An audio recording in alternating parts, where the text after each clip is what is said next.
चलो मैं दूसरा धर्म भी फॉलो करता हूँ। धर्म का मतलब है त्रेता युग, कृतयुग में धर्म क्या था? सतयुग में ध्यान करना, और त्रेता युग में यज्ञ करना, द्वापर युग में अर्चा विधि, भगवान को पूजा करना, और कलयुग में संकीर्तन।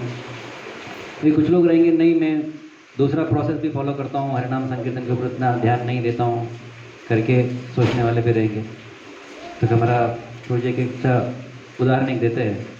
अगर आप गए रेलवे काउंटर पे रेलवे टिकट लेने के लिए, तो हम जाते हैं, कभी कभी उधर काउंटर बंद हो जाता है, अभी लंच टाइम है, आप दूसरा टाइम आ जाइए करके।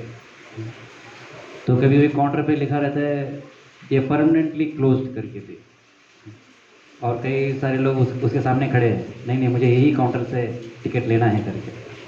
तो टिकट तो वहाँ से मिलने वाला नहीं है, तो है तो वो काउंटर ही है, उसमें से भी टिकट मिलता है, मगर आज के ज़माने में नहीं मिलता है। हाँ, अभी के लिए वो काउंटर बंद है करके बोलता है। तो ऐसे कलयुग के लिए हरिनाम संकीर्तन, सब लोग साथ में आके, संग में आके भगवान का गुणगान करने का प्रोसेस, माध्यम दिया गया है। तो ऐसे ये हरिनाम संकीर्तन का स्थापन करने के लिए भी भगवान खुद आके उसका युग धर्म का स्थापन करते हैं। तो ऐसे चैतन्य महाप्रभु आए थे 500 साल पहले, और हरिनाम संकीर्तन का आरंभ किया है। तो हरिनाम संकीर्तन करना है करके चैतन्य महाप्रभु ने बताया, या उसके पहले भी था? भागवतम में तो क्लियरली आता है, नाम संकीर्तनम यस्या सर्व पापा प्रणाशनम करके, भगवान का नाम संकीर्तन करने से सारे पापों से मुक्त हो जाते हैं करके भागवतों में भी आता है। 5000 साल पहले ही बोला गया था, मगर सब लोग ले नहीं रहे थे। तो सबको लेने के लिए भगवान का अवतार होना पड़ता है। तो ऐसे संकीर्तन मूवमेंट चैतन्य महाप्रभु ने 500 साल पहले बंगाल में चालू किया है। तो वो टाइम पे बहुत सारे लोग भी हैं जो संकीर्तन करने वाले हैं। चैतन्य महाप्रभु के अलग अलग संप्रदाय भी है, उधर भी संकीर्तन चलता रहता है। हाँ, मगर भारत देश का चरित्र, हिस्ट्री भी देखेंगे तो उसमें भी बताता है कि चैतन्य महाप्रभु जो है वो जिस तरह से संकीर्तन किया है उस तरह से कोई और ने नहीं किया है करके। एक है उन्होंने जिस स्तर तक संकीर्तन किया है उसका जितना उन्होंने प्रचार किया है, और उसके साथ साथ 6 गोस्वामीस जो है, षट गोस्वामीस, उनके माध्यम से उन्होंने एक सिद्धांतिक रूप में भी उसको प्रस्ताव किया है। बहुत सारे योगी लोगों को लगता है कि ये संकीर्तन में क्या है, लोग तो इधर नाच रहे हैं, घूम रहे हैं, टाइम पास कर रहे हैं। हाँ, भगवान प्राप्ति करने के लिए आपको तप करना पड़ता है, ध्यान करना पड़ता है। हाँ, थोड़ा एक कष्ट लेना पड़ता है। इधर भक्त लोग जो जब संकीर्तन कर रहे, कोई कष्ट ले रहे करके लग ही नहीं रहे, आनंद में है। ऐसे आनंद में रहेंगे तो आपको भगवत प्राप्ति कैसे होगा? बहुत सारे लोगों को आनंद में रहना माने इंद्रिय तृप्ति करने लगता है। हाँ, मगर कलयुग के लिए भगवान ने ऐसा एक प्रोसेस बना के दिया है जो हम आनंद लेते लेते भी भगवान का प्राप्ति कर सकते हैं। हाँ, तो ऐसा बोलते हैं कि सबसे जो कठिन परिस्थिति रहता है उसके लिए बहुत आसान तरीका देना पड़ता है, नहीं तो कठिन लोग आगे नहीं आगे आना मुश्किल होता है। तो खास करके और एक समय भी बताते हैं, चैतन्य महाप्रभु ने जो संकीर्तन मूवमेंट चालू किया है 500 साल पहले, उस टाइम पे पृथ्वी पे और एक चीज़ भी हो रहा था, उसको बोलते हैं इंडस्ट्रियल रेवोल्यूशन करके। यूरोप में पूरा इंडस्ट्रीज चालू हो रहे थे, अलग अलग प्रकार के। तब तक लोग छोटे छोटे अपने पे छोटे छोटे काम कर रहे थे, मगर बड़े बड़े इंडस्ट्रीज आ रहे थे। ऑयल आया, उसमें से डीजल इंजन आया, उसमें से मोटर चालू हो गया, इलेक्ट्रिसिटी आ गया, सब फैक्ट्रीज चालू होने लगा। उसके बाद क्या हो गया, आदमी भी एक फैक्ट्री में और एक इंस्ट्रूमेंट जैसा बन गया। चलो एक प्रोसेस चलता रहता है और उसको बिठाते हैं, अब ये पूरा फैक्ट्री चलता रहता है, वो फैक्ट्री के बीच में आप एक छोटा सा काम करो, एक फैक्ट्री से ये पूरा बाहर प्रोडक्ट बाहर निकल के आएगा करके। तो ऐसा भौतिक दुनिया का माने वो लोग प्रगति बोलेंगे, हम पतन भी बोल सकते हैं। जो आदमी एक आदमी का जैसा जीना चाहिए, सुख शांति के साथ, थोड़ा सा इमोशंस के साथ। कोई मशीन्स के साथ रहेंगे तो इमोशंस कुछ रहता नहीं है, मगर सारे यंत्रों के बीच में मनुष्य को भी एक यंत्र जैसा बनाने का हमारे कलयुग का प्रोसेस चलते आ रहा है। तो वो आगे बढ़ते बढ़ते आके अभी यंत्र इतना बढ़ गए कि हमारे हाथ में भी एक मोबाइल आ जाता है, कंप्यूटर्स आ जाता है। उन सबको हम हैंडल करने लगते हैं, मगर आदमी से कैसे हम बातचीत करना वो हम भूलते रहते हैं। तो ये कलयुग जो बढ़ रहा है उसके लिए बहुत आसान तरीका दिया है कि हरिनाम संकीर्तन करो करके। कोई योग करना है, कोई पूजा पाठ करना है, वो बहुत मुश्किल हो जाता है, टाइम ही नहीं रहता है। 12-12 घंटा आदमी ऑफिस में काम करेगा तो योगा कब करेगा, ध्यान कब करेगा? हाँ, जब करने के लिए टाइम नहीं मिलता है, बाकी प्रोसेस तो भूलना पड़ेगा। तो ऐसा चैतन्य महाप्रभु ने बहुत सरल उपाय के साथ एक बनाया है। तो ये संकीर्तन का ग्लोरी या महत्व कैसा है करके एक चैतन्य चरितामृत में उल्लेख आता है। तो चैतन्य महाप्रभु कहाँ जी रहे थे? वो 24 एज में उन्होंने संन्यास ग्रहण किया करके उन्होंने जगन्नाथपुरी आए थे, और वहाँ पे उनका पूरा हरे कृष्ण कीर्तन का माहौल चल रहा था। तो जगन्नाथपुरी में प्रतापरुद्र महाराज करके एक राजा भी है। जगन्नाथपुरी तो भगवान जगन्नाथ जी का स्थल है, वहाँ पे अलग अलग भक्त लोग आते रहते हैं, जगन्नाथ जी का कीर्तन भी करते रहते हैं। तो पहली बार जब भक्त लोग चैतन्य महाप्रभु को मिलने के लिए बंगाल से आते हैं और दूर से चैतन्य प्रतापरुद्र महाराज उन भक्त लोगों को देखते हैं, तो तब वो ऐसा बोलते हैं कि ऐचे प्रेम ऐचे नृत्य ऐचे हरिध्वनि, कहाँ नहीं देखी ऐचे कहाँ नहीं सुनी। तो कौन बोल रहे? प्रतापरुद्र महाराज बोल रहे। हाँ, जो जनरली राजा जो रहते हैं उनके सामने तो बहुत सारे कीर्तन होते रहते हैं, तो जहाँ पे भगवान का कीर्तन हो रहा है उन सब में राजा शामिल है। तो ऐसे नहीं कि वो पहली बार कीर्तन सुन रहे हैं, उन्होंने तो बहुत अलग अलग लोगों का कीर्तन उन्होंने सुना है। मगर जब बंगाल से जो भक्त लोग आ रहे थे, नवद्वीप से और उसका अलग अलग जगह से जगन्नाथपुरी जब पहुंचते हैं, वो लोग जो कीर्तन कर रहे थे उनको देख के बोलते हैं कि ऐसा नृत्य, ऐसा गीत और ऐसा प्रेम ध्वनि मैंने कभी सुना नहीं है करके बोलते हैं। और आगे बोलते हैं कि ये कोटि सूर्य सम सब उज्ज्वल वर्ण, सारे भक्त लोग जो है वो सब ऐसे एक सूरज जैसा उज्ज्वल दिख रहे थे, इतना तेजोमय उनका चेहरा दिख रहा था। कहाँ नहीं सुनी यही मधुर कीर्तन, इतना मधुर कीर्तन आ रहा था कि मैंने ऐसा मधुर कीर्तन कहीं मैंने सुना नहीं है करके बोलते हैं। तो वहाँ पे सार्वभौम भट्टाचार्य थे, तो सार्वभौम भट्टाचार्य प्रतापरुद्र महाराज को बोलते हैं कि भट्ट कहे यही मधुर वचन, चैतन्य सृष्टि यही प्रेम संकीर्तन। तो बोलते हैं ये जो संकीर्तन है ये साधारण संकीर्तन नहीं है, ये प्रेम संकीर्तन है, ये पूरा जो है ये चैतन्य महाप्रभु का सृष्टि है करके। तो जब हम हरे कृष्ण महामंत्र गाते हैं, ऐसा कोई आनंद के लिए नहीं गाते हैं, आनंद के लिए तो गाते ही है, मगर उसका एक उद्देश्य भी है करके प्रभुपाद जी भी बतलाते हैं। हरे कृष्ण कृष्ण कृष्ण हरे हरे, हरे राम राम राम हरे हरे। मतलब है हे राधा रानी, हे कृष्णा, मुझे आपका सेवा में लगाओ, आपका सेवा करने का एक शुभ अवसर मुझे दे दो करके। वो सेवा कैसे? आजकल का कोई कंपनी में गया, रिज्यूम लगाया, किधर जॉब नहीं मिल रहा है, आप तो जॉब दे दो करके ऐसे ऐसे पूछने का नहीं है, मगर आपका सेवा करते करते मुझे इतना आनंद मिलता है, तो आपका सेवा करने का एक मौका दे दो करके हम पुकारते हुए तो हरे कृष्ण महामंत्र गाते हैं। तो प्रेम से आता है। तो अभी यही प्रतापरुद्र महाराज का हम आगे देखते हैं कैसे ये रहता है करके।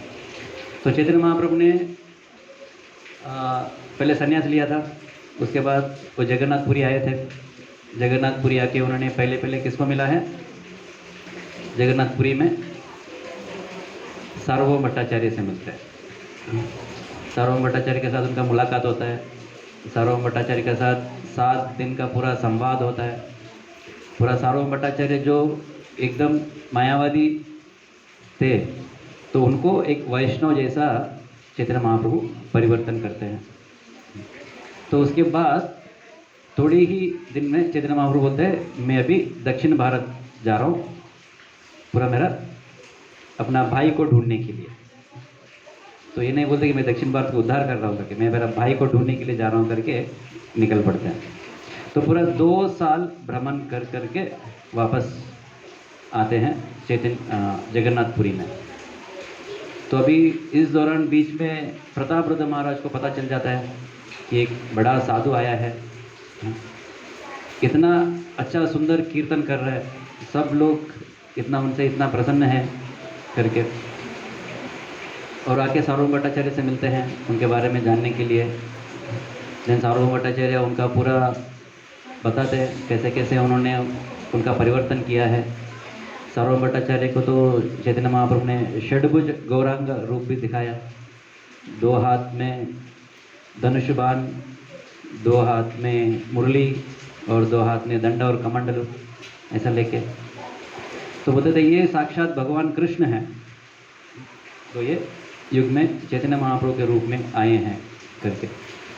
तभी वो सुनने के बाद प्रतापरुद्र महाराज को भी लगता है मुझे भी भगवान का शरण में लेना चाहिए, शरण में जाना चाहिए करके। तो बोलते हैं कि चलो चैतन्य महाप्रभु आने के बाद उनसे मेरा एक मुलाकात कर दीजिए करके तो सार्वभौम भट्टाचार्य के पास निवेदन रखते हैं। तो जैसे वो निवेदन रखते हैं, सार्वभौम भट्टाचार्य बोलते हैं कि चैतन्य महाप्रभु तो एक सन्यासी है, सन्यासी तो राजा के साथ मिलते नहीं हैं, और ख़ास करके चैतन्य महाप्रभु इतना विरक्ति सन्यासी है कि आपको कभी मिलेंगे नहीं करके बोलते हैं। विरक्त सन्यासी हो रहे न निर्जन, स्वप्ने न करते हो राजार दर्शन। वो आप नींद में भी वो राजा का दर्शन नहीं करते हैं, वो आपका उनका मुलाकात होना बहुत दुर्लभ है करके बोलते हैं। तो मगर फिर भी सार्वभौम भट्टाचार्य को राजा ने बोलता है कि थोड़ा सा प्रयत्न तो करो, मिल जाते हैं करके। तो चैतन्य महाप्रभु रिटर्न आ जाते हैं। आने के बाद चैतन्य महाप्रभु कहाँ रहना है करके वो व्यवस्था भी राजा करके देता है। काशी मिश्रा का एक घर रहता है, उसका घर में एक गंभीरा करके एक जगह है, अकेला अंदर रहता है, मंदिर के बहुत पास में भी है, मगर एक सेक्लूडेड प्लेस, सॉलिटरी, एक निर्जन स्थल भी है, वो एक जगह भी उनको दिया जाता है। चैतन्य महाप्रभु आते हैं, चैतन्य महाप्रभु के साथ साथ बहुत सारे भक्त लोग भी उधर पहुंच जाते हैं। परमानंदपुरी आ जाते हैं एंड स्वरूप दामोदर भी आ जाते हैं। ऐसा बहुत सारे भक्त लोग उधर पहुंच जाते हैं। और उसके बाद एक दिन अच्छा समय देख के सार्वभौम भट्टाचार्य चैतन्य महाप्रभु के पास ये प्रस्ताव रखते हैं। अभी देखा जाएगा तो चैतन्य महाप्रभु कोई धनिक व्यक्ति के साथ मिला नहीं है क्या? मिला तो है, पुंडरीक विद्यानिधि, वो भी बहुत धन है उनके पास भी। जब पुंडरीक विद्यानिधि को पहले गदाधर पंडित जब देखते हैं तो बोलते हैं कि ये कैसे वैष्णव हैं, अच्छा खासा ड्रेस पहना है, सिल्क रोब्स, और एक झूलन के ऊपर वो झूल रहा है और पान खा रहा है, और बोलते अपना एक आईना में उनका चेहरा देख रहा है। गदाधर पंडित उनको देख के बोलते हैं कि ये तो मेटीरियलिस्ट लग रहा है, भौतिकवादी लग रहा है, ये तो भक्त हो ही नहीं सकता है करके गदाधर पंडित को लगता है। मगर चैतन्य महाप्रभु उनको बहुत बड़े भक्त करके मानते हैं, तो उनका संग तो लिया है चैतन्य महाप्रभु ने, उनको तो मना नहीं किया। तो इधर राजा का प्रस्ताव जब आता है, सार्वभौम भट्टाचार्य जब रखते हैं, चैतन्य महाप्रभु बोलते हैं कि एक सन्यासी को राजा से मिलना बिल्कुल मना है, क्योंकि वो पूरा इंद्रिय भोग में लगे हुए हैं, एक इंद्रिय भोग जो करता है उनके साथ में हम संपर्क में आएंगे तो मन दूषित हो जाएगा करके, तो भी एक बहुत बड़ा विषय है। जो भक्त लोग कैसे व्यवहार करना चाहिए बाकी लोगों के साथ, उसके बारे में भी चैतन्य महाप्रभु इधर बतलाते हैं। एक होता है इंद्रिय वस्तु और एक होता है इंद्रिय वस्तु का भोग जो करने वाला। और इंद्रिय वस्तु का हम संपर्क में आएंगे, थोड़ा सा खाएंगे और थोड़ा सा खाने के बाद थोड़ा सा पेट दर्द हो जाएगा एंड देन बाद में चलो भाई थोड़ा बोर लगेगा।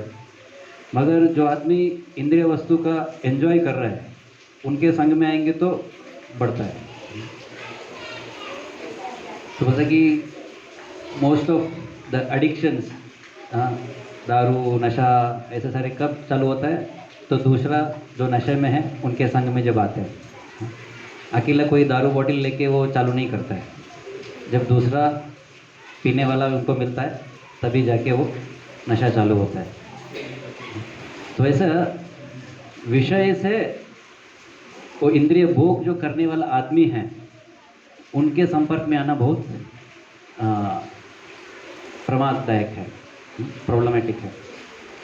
तो इसलिए चैतन्य महाप्रभु बोलते हैं मैं तो वो तो राजा है, कम से कम कोई मिनिस्टर रहेगा तो वो तो राजा का सेवा कर रहा है। राजा किसका सेवा कर रहा है? राजा के ऊपर तो कोई है ही नहीं पूरा राज्य में, तो वो अकेला एंजॉय कर रहे हैं, सारा धन दौलत उनके लिए है, वो जो बोलता है वो सब कुछ होता रहता है। तो मतलब ऐसा आदमी के साथ मैं संपर्क में नहीं आऊँगा करके बोलते हैं। तो देखा जाएगा तो ये चैतन्य महाप्रभु प्रतापरुद्र महाराज का टेस्ट कर रहे हैं, तो देखते इनका श्रद्धा कितना है प्राप्त उनका संग में आने का प्राप्ति करने के लिए। और सीधा बोलते हैं कि अगर आप वापस ये प्रस्ताव मेरे पास लाया तो मैं जगन्नाथपुरी से निकल के चले जाऊंगा करके बोलते हैं। तो इसे देखते हैं भगवान का 6 ऑपुलेंसेस है, ऐश्वर्य, वीर्य, सौंदर्य, उन सबके साथ साथ वैराग्य भी है। भगवान सब कुछ छोड़ने के लिए भी तैयार रहते हैं। एक धन दौलत भी छोड़ सकते हैं और उसके साथ साथ वो कहीं भी परिस्थिति को भी वो अपना सकते हैं। तो एक उदाहरण आता है हमारे नरनारायण ऋषि का। नरनारायण ऋषि का रूप में भी इतना तपस्या कर रहे हैं भगवान। तो ऐसा इधर चैतन्य महाप्रभु के रूप में भी एक विरक्त सन्यासी रूप में आते हैं। कोई भी बड़ा आदमी हो उनसे मैं कुछ लेने के लिए उनके पास नहीं जा सकता हूँ करके, भौतिक चीज़ लेने के लिए उनके पास नहीं जा सकता हूँ। तो ये सार्वभौम भट्टाचार्य का प्रस्ताव हो जाता है। तो सार्वभौम भट्टाचार्य जाके राजा को बोलते हैं चैतन्य महाप्रभु तो आपको मिलने का कुछ संभावना मुझे दिख नहीं रहा है करके। अभी राजा क्या बोलते हैं?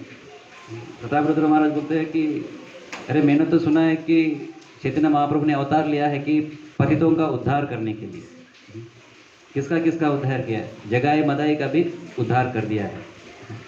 तो बोलते हैं कि ऐसा उन्होंने व्रत लिया है क्या कि सारे संसार का पतित को मैं उद्धार करूंगा मगर एक प्रतापरुद्र महाराज को छोड़ दूंगा करके। कि वो पतित पावन है तो मैं भी पतित हूँ, अगर मैं इंद्रिय भोग कर रहा हूँ तो मैं भी पतित हूँ, तो मेरा भी उद्धार करना चाहिए।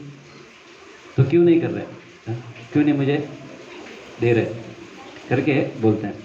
और आगे जाके बोलते हैं कि अगर उनका शरण अगर नहीं मिल रहा है मैं पूरा राज्य भी छोड़ने के लिए तैयार हूँ, मैं भी एक सन्यासी बन जाऊँगा करके प्रतापरुद्र महाराज बोलने लगते हैं। ऐसा उनका एक दृढ़ निश्चय था। तो बेसिकली चैतन्य महाप्रभु यही देखना चाहते थे कि जो भक्त है उनका शरण में आना चाहता है उनका दृढ़ निश्चय क्या है, कितना दृढ़ निश्चय के साथ हम भगवान को पाने के लिए कोशिश कर रहे करके। रूप गोस्वामी बोलते हैं कि उत्साहात निश्चयात धैर्यात। भक्ति करने के लिए हमें उत्साह भी होना चाहिए। ऐसे कोई हमारे सर के ऊपर बोझा रखा जैसा हम रोते रोते नहीं करना चाहिए। हमें क्या मिल रहा है उसके बारे में हमें सोचते हुए हम उत्साहपूर्वक ये भक्ति में कार्यक्रम में हमें लगना चाहिए। ऐसे बोलते कभी कभी उत्साह नहीं रहा तो भी थोड़ा सा प्रैक्टिस करो, एक्ट करो, थोड़ा सा एक्ट करेंगे तो बाद में वो उत्साह आ जाता है। निश्चय तो डिटर्मिनेशन होना चाहिए हमें, मुझे मैं ये प्राप्त करके ही लूँगा करके, हाँ, भगवत भक्ति। और उसके साथ साथ और क्या होना चाहिए, धैर्य। धैर्य माने पेशेंस। हाँ, भले मेरे पास इतना उत्साह है और इतना निश्चय है, मगर भगवान जब कृपा देंगे तभी मुझे कृपा मिलने वाला है, तो इसलिए हमें पेशेंस भी रखना पड़ता है, वेट भी करना पड़ता है। तो ये तीनों चीज़ इधर प्रतापरुद्र महाराज भी दिखाते हैं। और आगे जाके देखते हैं। तो अभी चैतन्य महाप्रभु जब दक्षिण भारत का यात्रा में थे, उन्होंने दक्षिण भारत की यात्रा में रामानंद राय से मिले थे। तो रामानंद राय प्रतापरुद्र महाराज के राज्य में एक मिनिस्टर थे। तो वहाँ कहाँ पे रह रहे थे, गोदावरी के तट पे रह रहे थे, कोवूरू के नाम पे। तो उधर का वो पूरा मैनेजमेंट संभाल रहे थे। तो ऐसे दक्षिण भारत में जाते जाते उन्होंने रामानंद राय से मिलता है। तो रामानंद राय को मिलने के लिए कौन बोलते हैं, सार्वभौम भट्टाचार्य खुद बोलते हैं। तो बोलते हैं कि दक्षिण भारत में एक बहुत बड़ा भक्त है, तो हम उनको वैष्णव करके चिढ़ाते थे, क्योंकि सार्वभौम भट्टाचार्य पहले एक मायावादी था, बहुत बड़ा ज्ञानी था, शास्त्र पढ़ने वाला था, और ये तो वैष्णव है, कीर्तन करता रहता है, भजन करता रहता है, इतना ज़्यादा शास्त्र पढ़ता नहीं है, बड़ा बड़ा श्लोक नहीं बोलता है। तो सार्वभौम भट्टाचार्य रामानंद राय के ऊपर हंसी मजाक कमेंट करते थे। मगर चैतन्य महाप्रभु के संग में आने के बाद वो वैष्णवता कितना महान है वो समझते हैं, एंड रामानंद राय का जो महान वैष्णव क्वालिटीज़, गुण जो है वो उसका उनको एहसास होता है। लेकिन चैतन्य महाप्रभु जब दक्षिण भारत जा रहे थे तब बोलते हैं कि आप ज़रूर रामानंद राय से मिलना, उनको मिलना आप भूल नहीं जाना करके। तो कोवूर में मिलते हैं चैतन्य महाप्रभु रामानंद राय से, तो उनका भी एक अच्छा खासा मुलाकात होता है, बहुत बड़ा संवाद भी आता है वहाँ पे उन दोनों के बीच में। तो पूरा मिलने के बाद चैतन्य महाप्रभु क्या बोलते हैं, अभी आप ये राज्य पालन जो है वो सब मिनिस्ट्री सब छोड़ दो, मैं वापस जगन्नाथपुरी जाने वाला हूँ, आप ये जॉब छोड़ के रिटायरमेंट लेके जगन्नाथपुरी में आ जाओ, मेरे साथ रहो, हम उधर बैठ के भगवान का भजन करेंगे करके रामानंद राय को बोलते हैं। तो अभी रामानंद राय को अपना जॉब छोड़ना है, तो किसके पास जाएंगे, राजा प्रतापरुद्र महाराज के पास जाएंगे। तो क्या बोलेंगे, चैतन्य महाप्रभु ने मुझे बोला है जॉब छोड़ दो, इधर आ जाओ, मेरा संग ले जाओ करके। तो प्रतापरुद्र महाराज को क्या लगेगा, इधर प्रतापरुद्र महाराज सोच रहे कि मुझे भगवान का शरण मिलना चाहिए करके, उनको कुछ मिल नहीं रहे, हाँ, चैतन्य महाप्रभु उनको पास में आने नहीं दे रहे, मगर इधर और एक भक्त है, उनको चैतन्य महाप्रभु ने पर्सनली इंस्ट्रक्शन दिया, आप सब छोड़ दो, मेरे पास आ जाओ करके। तो ऐसा हम जब देखते हैं हमारे साथ में कोई है, हम चाह रहे वो नहीं मिल रहे मगर दूसरे आदमी को मिल रहा है, तो पहले पहले कोई भी आदमी के अंदर आता है ईर्ष्या, द्वेष, अरे मुझे नहीं मिल रहा है, इनको क्यों मिल रहा है, तो ऊपर वाला थोड़ा सा पार्शियल है क्या। तो पहले हमारा बाजू वाला आदमी के ऊपर ईर्ष्या आ जाती है, और हमारा ऊपर जो है, जो हमें दे रहे हैं उनके ऊपर डाउट आता है, ये कोई तो पार्शियल है, ठीक से देख नहीं रहे, मैं भी तो इतना अच्छा आदमी हूँ, मुझे भी तो मिलना चाहिए, मैं भी तो इतना अच्छा जॉब कर रहा हूँ, मैं भी तो इतना इतना प्रोजेक्ट्स करता हूँ, मगर मेरा कोलीग जो है इनको तो प्रमोशन मिलता है, मुझे क्यों नहीं मिल रहा है। तो मगर प्रतापरुद्र महाराज क्या करते हैं, बहुत संतुष्ट हो जाते हैं, अरे मुझे जो अवसर नहीं मिला कम से कम आपको तो मिला है, तो आप आ जाओ करके बोलते हैं। तो पूरा रिटायरमेंट दे देते हैं एंड फुल पेंशन। ऐसा नहीं कि जनरली पेंशन जब आता है तो आधा सैलरी मिलता है, मगर इधर रामानंद के बोलते हैं आप आ जाओ, आपको मैं पूरा सैलरी दूंगा, बस कुछ करने की ज़रूरत नहीं है, आपको रिटायरमेंट दे देता हूँ करके। तो ऐसा रामानंद राय को बुला लेते हैं जगन्नाथपुरी में। तो जगन्नाथपुरी में रामानंद राय भी आए हैं। तो रामानंद राय जाके अभी चैतन्य महाप्रभु के पास प्रस्ताव रखते हैं, तो पूरा बतलाते हैं कैसे कैसे राजा इतना खुश हो गए कि मैं इधर आ रहा हूँ करके। एंड रामानंद राय चैतन्य महाप्रभु के साथ मिलने के लिए क्या क्या उन्होंने बना के दिया, वो सब कुछ बताते हैं। एंड साथ साथ ये भी बताते हैं कि ये राजा जो है वो एक्चुअली भगवान का भक्त है। ऐसे मत सोचो कि वो एक इंद्रिय भोगी है, वो भी जगन्नाथ जी का बहुत बड़े सेवक है। जगन्नाथ जी की इतना सेवा करते रहते हैं, भले राजा है मगर। तो वो रामानंद राय चैतन्य महाप्रभु को प्रतापरुद्र महाराज के बारे में बोलने लगते हैं। तो तब जाके चैतन्य महाप्रभु बोलते हैं कि ठीक है, कोई भी होने दो, मगर मैं उनसे नहीं मिल सकता हूँ। क्यों हो जाता है? अगर कोई सन्यासी एक राजा से मिला, चलो वो राजा भक्त है ठीक है, मगर बाकी लोगों को पता नहीं है वो भक्त है करके, वो लोग कमेंट करते रहेंगे, अरे ऐसे कैसे सन्यासी इनके साथ मिल रहा है करके। तो इवन जब चैतन्य महाप्रभु रामानंद राय से मिलते हैं, उसका भी एक प्रस्ताव आता है। चैतन्य महाप्रभु गोदावरी के तट पर रहते हैं और वो गोदावरी के तट पर रामानंद राय नहाने के लिए आते हैं। तो भी बड़ा मिनिस्टर है, ऐसे चल के नहीं आते हैं, वो भी पालकी में आते हैं पूरा सर्वेंट्स के साथ। और उनके आजू बाजू में ब्राह्मण लोग मंत्र भी पढ़ रहे थे वो आते समय। तो जैसे रामानंद राय पालकी से उठते हैं, चैतन्य महाप्रभु को देखते हैं, दोनों भाव विभोर हो जाते हैं।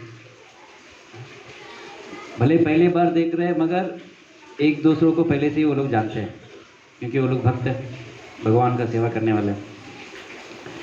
तो जैसे वो लोग पास में आते हैं, बाकी सारे ब्राह्मण लोग देख के सोचने लगता है ये क्या सन्यासी एक मिनिस्टर के साथ मिल रहा है। जैसे कहे तो कैस्ट के हिसाब से रामानंद राय एक शूद्र के कैटेगरी में आता है। तो बोलते ये तो एक सन्यासी है, ये शूद्र से कैसे मिल रहा है, और वो भी एक राजा है करके उधर के ब्राह्मण लोग भी कंफ्यूज हो जाते हैं।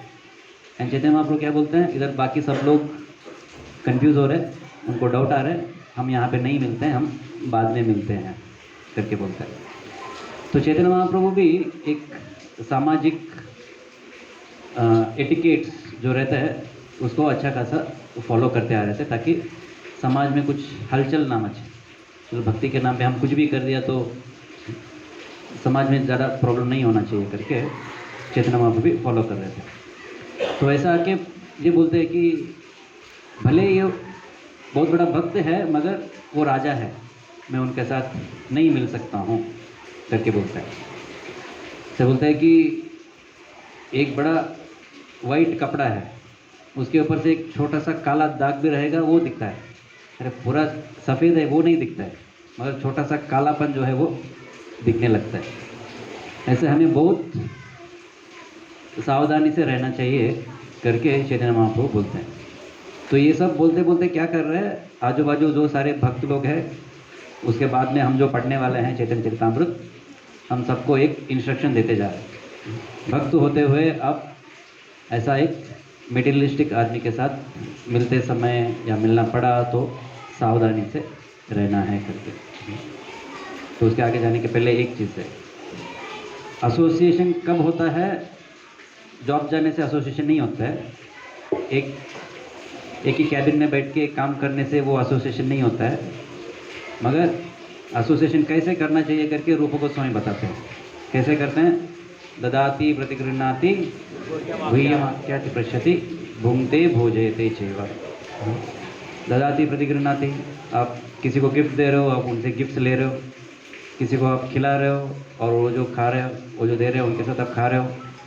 किसी और को आप हृदय खोल के अपने दिल का बात बता रहे हो और उनका हृदय में जो सीक्रेट उनका मन में जो चल रहा है वो सब आप बैठ के सुन रहे हो। ये 6 चीज़ जो है संगति, एसोसिएशन बोलता है। तो ये चीज़ जब करते हैं वो भक्तों के संग में करना चाहिए ताकि हमारे भक्ति बढ़े रहें। और ये चीज़ हम अगर बाहर का दुनिया में करना पड़ा तो थोड़ा सावधानी से करना है। आदमी कौन सा है, उनका सोच विचार क्या है, के संगति में आने में वो देखना है। तो ये सब इधर चैतन्य महाप्रभु हमारे लिए बता रहे हैं कि हम सावधानी से रहना चाहिए करके। तो उधर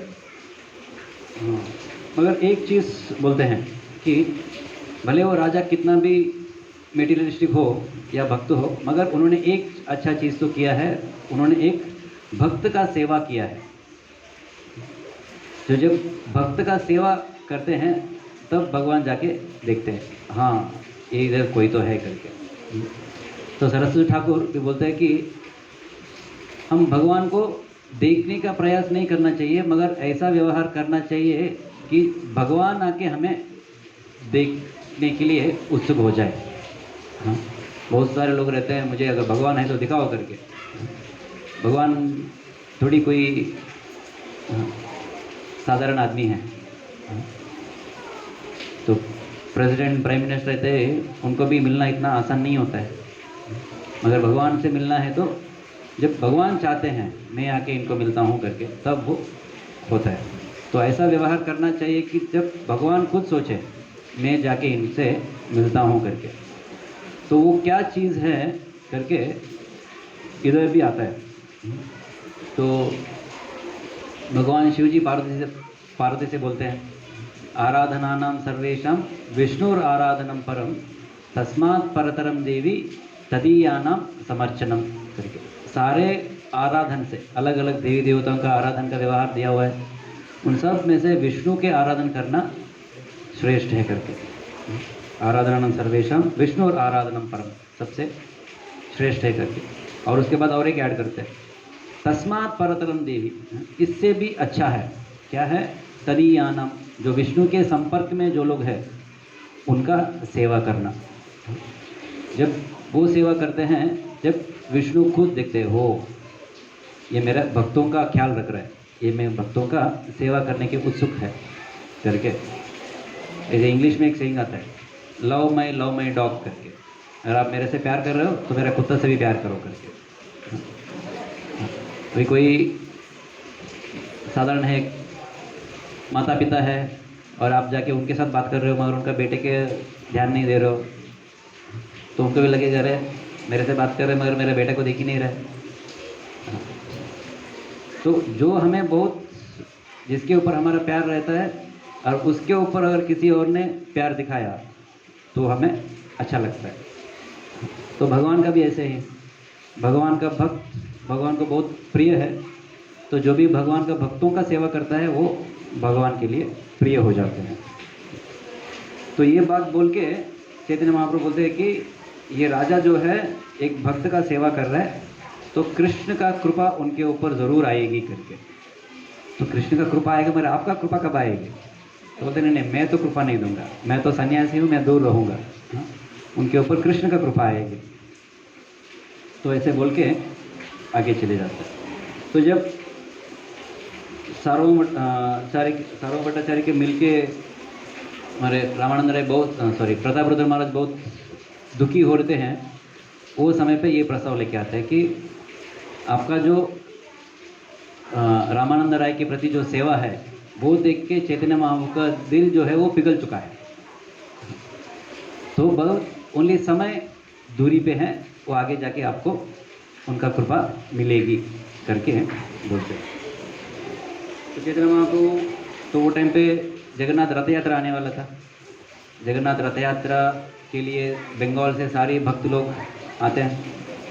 तो जब सारे भक्त लोग आते हैं, उन सब के लिए राजा प्रताप रुद्र महाराज एक रहने का व्यवस्था करता है, उनका खाने पीने का सब कुछ व्यवस्था करके रखता है। वो समय पे वो देखने लगता है ये सारे भक्तगण क्या है, उनका कीर्तन क्या है करके। उधर भी एक सुंदर प्रस्ताव आता है। तो सारे भक्त लोग आते हैं, पहले कहाँ जाते हैं? जगन्नाथ जी का दर्शन के लिए नहीं जाते हैं, सीधा जाते हैं चैतन्य महाप्रभु का दर्शन के लिए। और चैतन्य महाप्रभु का उधर प्रसादन का व्यवस्था होता है और सब लोग उधर बैठ के प्रसादन भी ले लेते हैं। तो राजा इधर से कंफ्यूज हो जाता है, अरे ये क्या है? और आपने कोई धाम में आया तो आप भगवान का दर्शन लेना चाहिए। तो सर मुंडन करते हैं, हेड शेविंग कर लेते हैं, उसके बाद जाके प्रसाद वगैरह लेते हैं। हाँ, ऐसे क्या हो रहा है करके सार्वभौम भट्टाचार्य बोलते हैं, इधर साक्षात कृष्ण ही चैतन्य महाप्रभु के रूप में है, तो सब लोग आके चैतन्य महाप्रभु का दर्शन लिया है और साक्षात चैतन्य महाप्रभु सबको बिठा के खिला रहे हैं। अभी कौन मना करेगा? भगवान जब खुद खिलाते हैं तो ले लो करके। तो ये सब होने के बाद जगन्नाथ जी का दर्शन लेने के लिए सारे भक्तगण वहाँ पे जाते हैं और उधर वापस संकीर्तन चालू होता है। तो चैतन्य महाप्रभु सारे भक्तगण को 4 ग्रुप्स में डिवाइड करते हैं। जगन्नाथ जी का जो मंदिर है उसका चारों ओर सब लोगों को लगाते हैं, एक एक भक्त कहाँ कहाँ रहेगा और उसके बाद कीर्तन चालू होता है। ऐसे बोलते हैं कि उधर 8 मृदंगा बज रहे थे और 32 करताल्स, 32 करताल और 8 मृदंग पूरा बज रहे थे एंड पूरा ऐसा ध्वनि हो रहा था कि पूरा 14 भुवन तक पूरा उसका आवाज़ आ रहा है करके। और बीच में चैतन्य महाप्रभु उच्च स्वर में कीर्तन कर रहे थे और नाच रहे थे। और जब चैतन्य महाप्रभु कीर्तन करते हैं वो भाव विभोर होके एक अलग स्तर पे चले जाते हैं। हम इसे देखते हैं कि शिक्षार्थ में देखते हैं पुलक अश्रु स्वेद, ऐसा उनका रोमों में से स्वेद आने लगता है, स्वेट ऐसा भर भर के, और आंखों में से आंसू आने लगता है, ऐसे एक एक बूंद करके नहीं, मगर जब सिरंज जैसा ऐसा एक अलग स्तर पे चैतन्य महाप्रभु रहते हैं। इतना जोर से नृत्य करते हैं और नाचते हैं, बोलते हैं कि जब वो हवा में ऊपर उड़ रहे थे ऐसा लग रहा था कि कोई तो एक बैलून को ऊपर उठाए करके, ऐसा आसानी से ऊपर उड़ जाते थे। और जब नीचे गिर जाते हैं और ऐसा लगता है कि बहुत पर्वत आके नीचे गिर गए करके, पूरा धरती कंपन हो जाता है। 6 से 8 फीट तक ऊपर नाचते हुए और नृत्य कर रहे थे। तो वो सब देख के प्रतापरुद्र महाराज चकित हो जाते हैं। पहले तो मैंने भक्तों का कीर्तन देखा, अभी पहले बार मैं चैतन्य महाप्रभु का नृत्य देख रहा हूँ करके। तो वो दूर से देख रहे हैं, वहाँ पे पास में आने का तो चांस तो नहीं दिया गया था। देन प्रतापरुद्र महाराज का इच्छा और भी बढ़ जाता है, चैतन्य महाप्रभु के साथ मुझे मिलना है, संपर्क में आना है करके। तो आगे जाके नित्यानंद प्रभु आते हैं, प्रस्ताव रखते हैं चैतन्य महाप्रभु के सामने कि ये राजा को आप अपना दर्शन दीजिए, थोड़ा एक बार मिलिए करके। और वापस चैतन्य महाप्रभु बोलते हैं तो नहीं हो सकता है। तो बोलते अगर आप नहीं मिलेंगे तो राजा अपना जीवन भी छोड़ने के लिए तैयार है, आपको मिलना है करके। तो चैतन्य महाप्रभु खुद जाके बोलते हैं कि चलो मैं राजा को नहीं मिलूंगा मगर राजा का बेटा के मिलूंगा करके। तो चलो बोलते हैं कि पिता अपने बेटे के रूप में जीवित रहता है, तो चलो उनका बेटे को मैं मिलता हूँ तो उनको मिला जैसा हो जाएगा करके। तो उसके पहले नित्यानंद प्रभु क्या बोलते हैं कि एक छोटा सा आपका जो बहिर्वस्त्र है उत्तरी जैसा, वो एक उत्तर वस्त्र एक दे दो, कम से कम राजा जीवित तो रहेगा अपना। तो पहले एक वस्त्र लेके जाके राजा को दिया जाता है चैतन्य महाप्रभु का। तो चैतन्य महाप्रभु का वस्त्र लेते ही राजा चैतन्य महाप्रभु को मिला जैसा उसका पूजा करके सम्मान करते रहे। और उसका अगले दिन अपने बेटे को लेके जाते हैं। तो बेटा आता है, राजा का बेटा, एकदम कृष्ण जैसा वेशभूषण के साथ। ऐसा नहीं कि एक राजा का जैसा आता है, एक कृष्ण जैसा उनको वेशभूषण बना के चैतन्य महाप्रभु के पास लेके जाते हैं। चैतन्य महाप्रभु बहुत प्रसन्न होते हैं वो बालक को देख के, उनको आलिंगन करते हैं। चैतन्य महाप्रभु को आलिंगन लेते ही वो बालक भी भाव विभोर हो जाता है और उसके बाद राजा के पास जाता है। तो राजा भी प्रसन्न हो जाता है, कम से कम मेरा बेटे से तो मिला है करके। मगर फिर भी उनको लगता है मेरे से कब मिलेंगे। हाँ,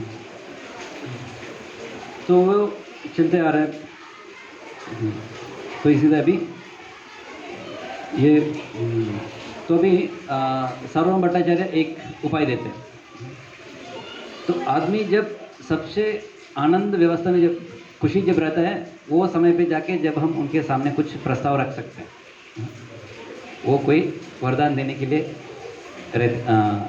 उत्सुक रहते हैं। अभी जगन्नाथ जी जो है वो है कृष्ण सबसे आनंदमय समय में। हाँ, जगन्नाथ जी वृंदावन की लीलाएं सुन के कृष्ण उनका पूरा चेहरा ही बदल गया है, माने वो महाभाव स्थाई में है। तो उनके पास जब जाके उनसे हम जब मांगते हैं शरण, वो बहुत खुश है। जब आदमी जब खुश रहता है दे देता है, आपको जो चाहिए ले लो करके। तो ऐसा भगवान का भी है। तो इधर सार्वभौम भट्टाचार्य बोलते हैं अभी रथ यात्रा आने वाला है, रथ यात्रा में चैतन्य महाप्रभु कीर्तन करेंगे। तो जब जगन्नाथ जी के सामने रथ यात्रा में जब चैतन्य महाप्रभु कीर्तन करेंगे, वो समय पे चैतन्य महाप्रभु बहुत खुश रहेंगे। वो समय पे आप जाके उनका सेवा करना, वो भी कैसे, राजा का वेशभूषा में नहीं, एक छोटा सा एक वैष्णव जैसा, सिंपल तिलक धोती कुर्ता और कुछ नहीं। जाओ और उनके साथ थोड़ा सा सेवा करो और तब जाके आपको उनका जो मर्सी मिलेगा करके। तो ठीक है, राजा सोच लेता है चलो रथ यात्रा तक वेट करते हैं करके। तो उसके पहले गुंडीचा मार्जन हो जाता है। गुंडीचा मार्जन के लिए भी जो भी भक्तों को चाहिए वो सब कुछ राजा कर देता है और सीधा अभी रथ यात्रा का चालू होता है।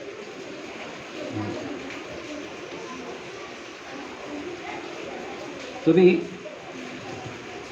रथ यात्रा में पहले पहले क्या होता है, जब जगन्नाथ जी आते हैं, जगन्नाथ जी आके जब रथ आगे जाने के पहले राजा खुद आके उधर जगन्नाथ जी के सामने एक झाड़ू करते हैं। तो वो सेवा इधर राजा करते हैं। तो वो करते हुए राजा क्या बता रहे हैं कि मैं भले पूरा राज्य मेरे कंट्रोल में है, पूरा राज्य में मेरा कोई, मेरे से ऊपर कोई है ही नहीं, मगर मैं भगवान जगन्नाथ जी का एक सेवक हूँ करके वो माध्यम से वो बताते हैं। तो बोलते हैं वो राजा होने के माध्यम से भी वो आके तुच्छ सेवा कर रहा है। झाड़ू पोछा कोई भी कर सकता है, वो करने के लिए कोई पढ़ाई करने का ज़रूरत नहीं है, कोई कुछ स्किल्स का ज़रूरत नहीं है, कोई ट्रेनिंग लेने का ज़रूरत नहीं है, कोई भी सिंपल सेवा कर सकता है। तो इसलिए उसको तुच्छ सेवा बोला जाता है। तो मगर भगवान के सामने वो राजा भी वो तुच्छ सेवा करने के लिए वो तैयार है। तो ऐसे बोलते हैं कि भगवान के पास कोई भी तुच्छ सेवा नहीं होता है, ये बड़ा सेवा या छोटा सेवा करके नहीं होता है। राम जी का लीला में भी हमें पता था, जब राम जी वारदी कर रहे थे, हनुमान और बाकी वानर जो है बड़े बड़े पत्थर लेके आ रहे थे और एक छोटा सा गिलेरी एक छोटा सा पत्थर डाल रही थी। तो वो देख के भी राम जी बोलते वो गिलेरी स्क्विरल से भी उतना ही प्रसन्न रहते हैं। आप आपका शक्ति के हिसाब से कर रहे हो, ये इसका शक्ति के हिसाब से कर रही है। इसलिए बोलते हैं भगवान को भावग्राही जनार्दना करके, आपने क्या किया करके नहीं, मगर आपने कौन सा भाव से उसका सेवा किया है उसको भगवान वहाँ पे देखते हैं। मगर जिनको अच्छा खासा भाव है वो क्या करता है, उनका पूरा मन लगा के उनका शक्ति जितना है वो पूरा लगाने का कोशिश करता है। भक्त ऐसा नहीं बोलेगा कि हाँ मैं छोटा सेवा करूँगा मगर एकदम भाव से कर रहा हूँ करके। तो उनका शक्ति के हिसाब से वो करता है। एंड भगवान जो है आपका सेवा छोटा है या बड़ा है वो करके वो देखता नहीं है। तो इसलिए भौतिक जगत में वो लगेगा ये तुच्छ सेवा है करके, मगर भगवान के सामने वो भी अच्छा सेवा ही है, उसका कुछ कमी नहीं है। मगर राजा जो है भौतिक स्तर पे ये तुच्छ है करके नहीं सोचते हुए भगवान के सामने वो झाड़ू करने के लिए भी तैयार हो जाता है। वो देख के चैतन्य महाप्रभु का कृपा और भी राजा के ऊपर बढ़ जाती है, जो वो कृपा देने के लिए वो तैयार हो जाते हैं। और उसके बाद पूरा कीर्तन हो रहा है। तो चैतन्य महाप्रभु जब रथ यात्रा में कीर्तन कर रहे थे तो उसमें पूरा वर्णन भी आता है कितना कीर्तन पार्टी किया करके। तो बोलते हैं सारे भक्तगण को उन्होंने 7 ग्रुप में डिवाइड किया है। 4 ग्रुप्स को उन्होंने रथ के सामने रखा है, रथ के सामने कीर्तन हो रहा है, और 2 ग्रुप जो है वो रथ के दोनों साइड में है और 7वां ग्रुप जो है रथ के पीछे है। माने भगवान जगन्नाथ जी के चारों ओर कीर्तन हो रहा है वहाँ पे। और वो कीर्तन मंडल में कभी कभी चैतन्य महाप्रभु इधर जाते हैं, एक ग्रुप में जाके कीर्तन नाचते हैं, दूसरा ग्रुप में जाके नाचने लगते हैं। ऐसा एक ग्रुप से वो जा रहे थे। तो ऐसा पूरा कीर्तन अलग माहौल में वो चल रहा था। जगन्नाथ जी के सामने तो बाकी लोग भी रहेंगे कीर्तन करने वाले, मगर इधर पहली बार बंगाल से डिवोटीज आए हैं, नवद्वीप से और आजू बाजू की जगह से। चैतन्य महाप्रभु के पहले वाले जो भक्त थे, संन्यास लेने के पहले के भक्त लोग थे, वो लोग पहली बार उधर कीर्तन कर रहे हैं। तो राजा भी पहली बार उधर से देख रहे। तो जब चैतन्य महाप्रभु कीर्तन कर रहे थे, वो क्या करते हैं, एक समय पे एक ग्रुप, दूसरे समय पे दूसरा ग्रुप, अलग अलग ग्रुप में चल रहे थे। एंड एक समय ऐसा था कि चैतन्य महाप्रभु 7 ग्रुप में अवस्थित थे। तो अपना एक्सपैंड होके 7 ग्रुप में एक समय पे वो नृत्य कर रहे थे। और ओनली स्वरूप दामोदर, सर्वम भट्टाचार्य, ऐसे बड़े बड़े भक्त लोगों की वो समझ में आ रहा है, बाकी कोई वो समझ में नहीं आ रहे थे। बाकी सब लोग सोच रहे कि चैतन्य महाप्रभु थोड़ी देर इधर थोड़ी देर उधर जा रहे करके। मगर और एक ये जो राजा है प्रतापरुद्र महाराज, उनको भी ये दिख जाता है, अरे इधर चैतन्य महाप्रभु तो 7 ग्रुप में नाच रहे हैं एक ही समय पे करके, पूरा एक्सपेंड हो गए 7 चैतन्य महाप्रभु डांसिंग। तो वो देख के स्वरूप दामोदर को सर्वम भट्टाचार्य को बोलते हैं कि अरे इधर तो चैतन्य महाप्रभु 7 ग्रुप में नाच रहे करके। तो सर्वम भट्टाचार्य वो देख के बोलते हैं कि ये चैतन्य महाप्रभु का आपके ऊपर कृपा का एक इंडिकेशन है, क्योंकि वो 7 ग्रुप में नाच रहे करके किसी को पता ही नहीं है, मगर आप देख पा रहे हो, मैंने आपके ऊपर मर्सी आया है करके। तो आगे जाके राजा भी नीचे आते हैं चैतन्य महाप्रभु के साथ थोड़ा नाचने के लिए। जब चैतन्य महाप्रभु नाचते हैं, उधर नित्यानंद प्रभु, वक्रेश्वर पंडित, ऐसा बहुत सारे लोग एक इनर सर्किल बनाते हैं। हम भी नाचते हैं ना, सर्किल बना के नाचते हैं, बीच में एक नाचते हैं और उसके बीच में और एक सर्किल रहता है, उसके बीच में और बड़ा सर्किल रहता है, उसके बीच में बाकी क्राउड रहता है। वो सर्किल क्यों रहता है, ताकि वो पूरा क्राउड एक साथ ना आ जाए। तो चैतन्य महाप्रभु जब नाचते हैं तो नित्यानंद प्रभु बाजू में रहते हैं उनको पकड़ने के लिए, ताकि वो नीचे गिर ना जाए करके। तो ऐसा हमेशा पास में रहता है। तो कीर्तन जब हो रहा था, राजा देखना चाहता था, ऐसा इतना भीड़ जमा हुआ है और राजा देख नहीं पा रहा था। तो बाहर वाला सर्किल में भक्त लोग थे। तो हरिचंदन करके एक राजा का सेवक है, वो जाके सामने एक भक्त रहता है, उनको थोड़ा सा ऐसा हटो, पीछे से राजा देख रहा है करके बोलता है। तो वो हटता नहीं है, वो भी मग्न है कीर्तन में, और वापस और एक बार उनको हटाने की कोशिश करता है। वो कौन थे, श्रीवास ठाकुर थे। तो 2-3 बार करने के बाद उनको चिढ़ जाता है, वो पीछे देखते हैं और एक झापड़ मारते हैं हरिचंदन जी को।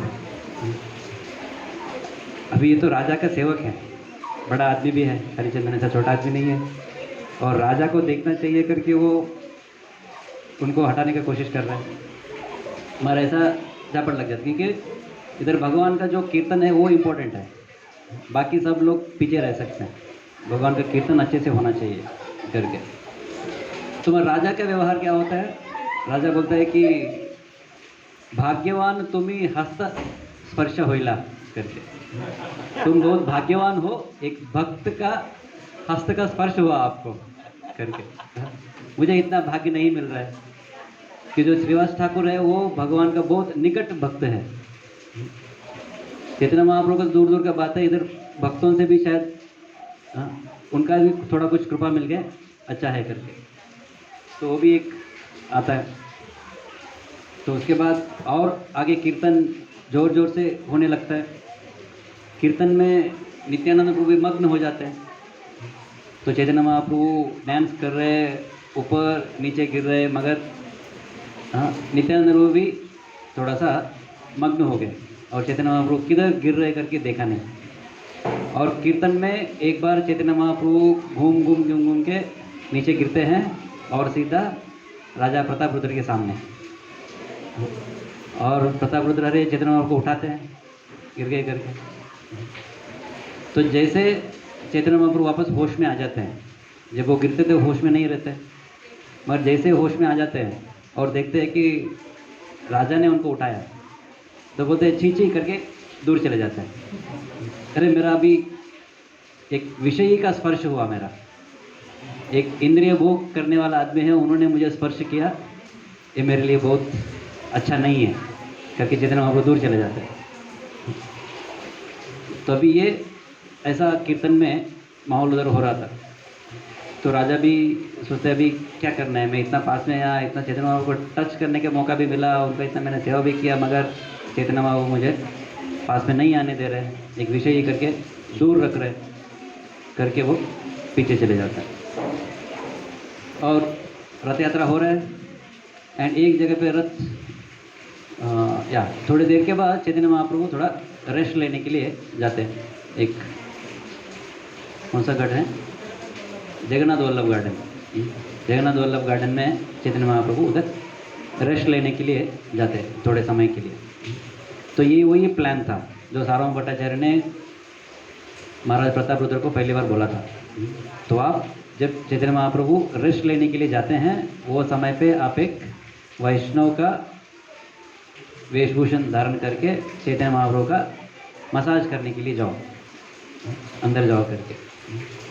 तो अभी ये राजा के लिए बहुत बड़ा श्रद्धा का प्रश्न है। तो अभी अभी चैतन्य महाप्रभु ने राजा का स्पर्श किया करके चींची करके चले गए। अभी भक्त लोग बोल रहे आप एक वैष्णव का वेशभूषण करो और वापस चैतन्य महाप्रभु के पास जाओ, और वो जब सो रहे रेस्ट ले रहे और उनका मसाज करो करके। तो अभी तब चैतन्य महाप्रभु क्या बोलेंगे, तो और भी गुस्सा हो सकता है। तो अभी ये भी एक प्रश्न आता है, अभी ये करना चाहिए कि नहीं करना चाहिए, अभी तो इतना गाली मिला था। मगर प्रताप रुद्र महाराज को भक्तों के ऊपर खास करके जो सार्वभौम भट्टाचार्य है, सार्वभौम भट्टाचार्य उनका राज गुरु थे। तो पूरा राज के लिए वो मेन पुरोहित थे और राजा क्या क्या करना चाहिए वो सब बोलने वाले थे। तो पहले से ही सार्वभौम भट्टाचार्य उनका गुरु थे। तो वो गुरु बोल रहे करके वो मान लेते हैं, चलो थोड़ा सा मैं देर कर लेता हूँ करके। तो जाके चैतन्य महाप्रभु को अंदर जगन्नाथ वल्लभ गार्डन में मिलते हैं, एकदम अच्छा खासा वैष्णव ड्रेस में जाते हैं। भगवान का खास करके भागवतम का 10वीं स्कंद का जो गोपी गीत है, वो गीत गाते हुए आप भगवान का सेवा करो करके बोला जाता है। तो वो गोपी गीत गाते हुए चैतन्य महाप्रभु का मसाज करने के लिए जाते हैं। तो चैतन्य महाप्रभु आराम से लेटे हुए पीछे से प्रताप रुद्र महाराज आए हैं और मसाज कर रहे हैं और गोपी गीत गा रहे हैं। तो क्या चैतन्य महाप्रभु को पता नहीं था कि पीछे से कोई आया है, वो राजा है, मसाज कर रहे करके, मगर आराम से उनका सेवा लेते हैं वहाँ पे, कुछ नहीं बोलते। तो वो गोपी गीत चल रहा है और चैतन्य महाप्रभु बहुत प्रसन्नता से वो सेवा भी लेते रहते। और एक श्लोक आता है वहाँ पे, भगवान का जो प्रचारक है, भगवान का जो भक्ति का प्रचार करने वाले हैं, उनका गुणगान होता है। किसमें? गोपी गीत में। गोपियाँ जो है कृष्ण का गीत कर रहे हैं और वो लोग किसका गुणगान कर रहे हैं? जो भगवान का प्रचार जो कर रहे हैं, भगवान का भक्ति का जो, भगवान का ग्लोरिफिकेशन जो करते हैं, भगवान का प्रचार अलग अलग जगह पे पहुंचाते हैं, उनके बारे में गोपियाँ गा रहे थे। तो उसका प्रस्ताव आता है, तव कथामृतम तप्त जीवनम करके, बूरीदा जना करके लाश आता है। ये लोग जो रहते हैं बहुत दयालु है करके आते हैं वहाँ पर। तो वो जैसा सुनता है चैतन्य महाप्रभु उठ जाते हैं, वापस वो लोग बोलने लगते हैं, आप ऐसा एक दयालु है। किसको बोल रहे? प्रताप रुद्र महाराज को बोल रहे हैं। मैं इधर पूरा थका हूँ और आप आके मुझे चैतन्य भगवान कृष्ण का श्लोक सुनाते हुए मुझे आप आनंद दे रहे हो, तो आप वो दयालु है करके प्रतापरुद्र महाराज को आलिंगन करते हैं। तो आप तो प्रतापरुद्र महाराज जी बहुत आनंदित हो जाते हैं।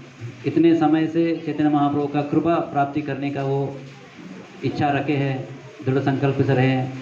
फाइनली चैतन्य महाप्रभु के पास आए हैं, चैतन्य महाप्रभु को व्यक्तिगत रूप में सेवा करने का मौका मिला और इधर चैतन्य महाप्रभु आनंदित होकर उनको आलिंगन भी किया है।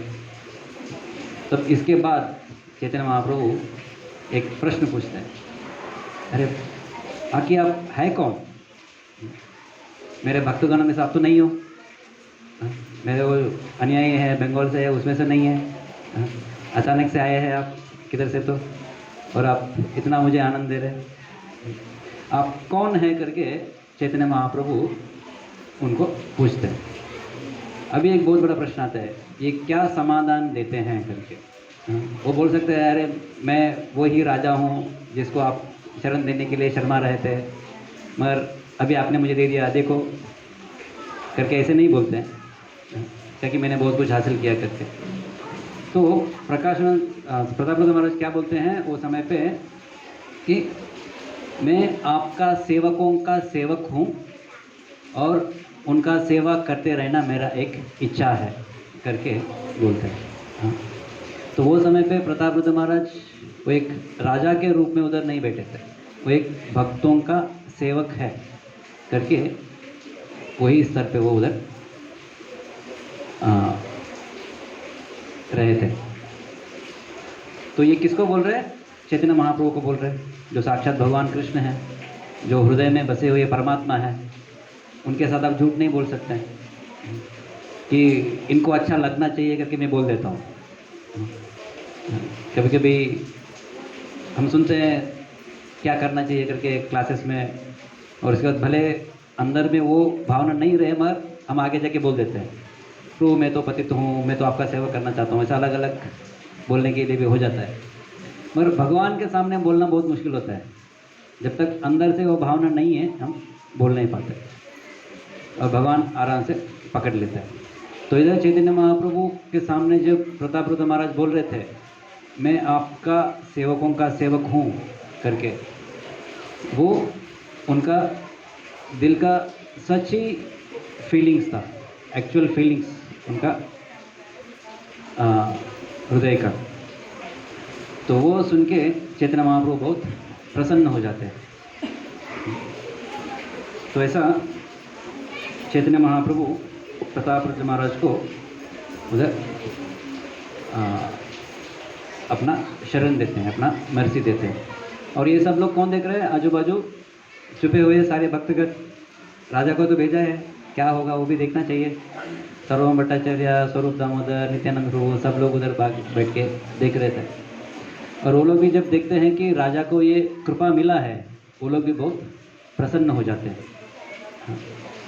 तो भक्ति के माध्यम में एक आता है कि जब भी बाजू वाला आदमी, बाजू वाला भक्त को जब कृपा मिलती है भगवान का, एक भक्त आनंद होना चाहिए। भौतिक जगत में हमें जो मिलना चाहिए दूसरा आदमी को मिलता है तो थोड़ा सा दर्द लगता है, क्योंकि उधर एक ही चीज़ रहता है। ऑफिस में प्रमोशन मिलता है, शायद 2-3 लोग हैं उसमें से एक ही आदमी को मिलेगा, एक को मिलेगा तो दूसरा को नहीं मिलेगा। तो उनको मिला मुझे नहीं मिला करके थोड़ा सा बाधा रहती है। मगर आध्यात्मिक स्थिति में वैसा नहीं है। कृष्ण अनंत है, वो कितने सारे लोगों से भी वो सेवा ले सकते हैं।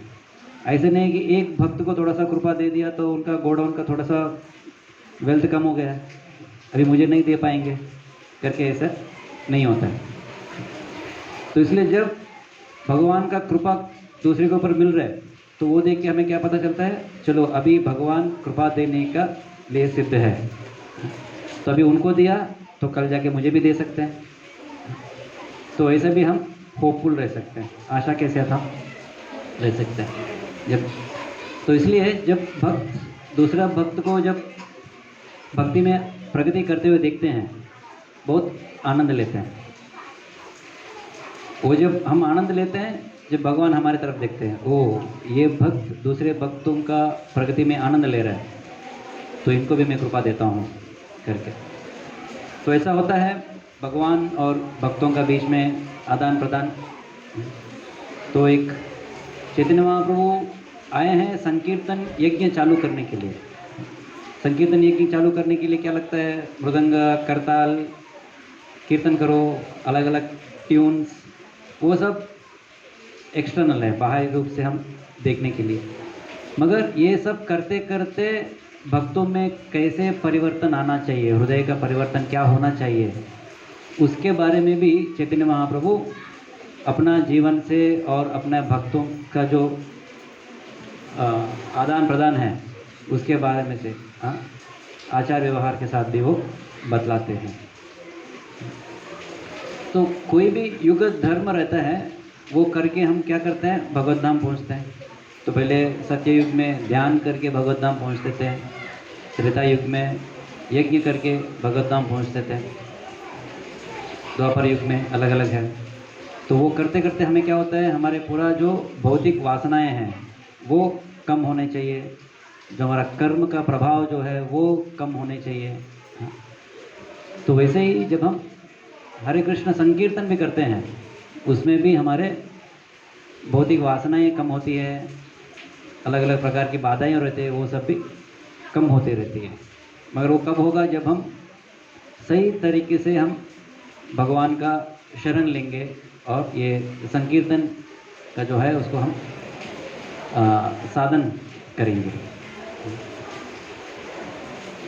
तो एक छोटा सा प्रस्ताव था, इसके साथ मैं यहाँ पे विराम देता हूँ।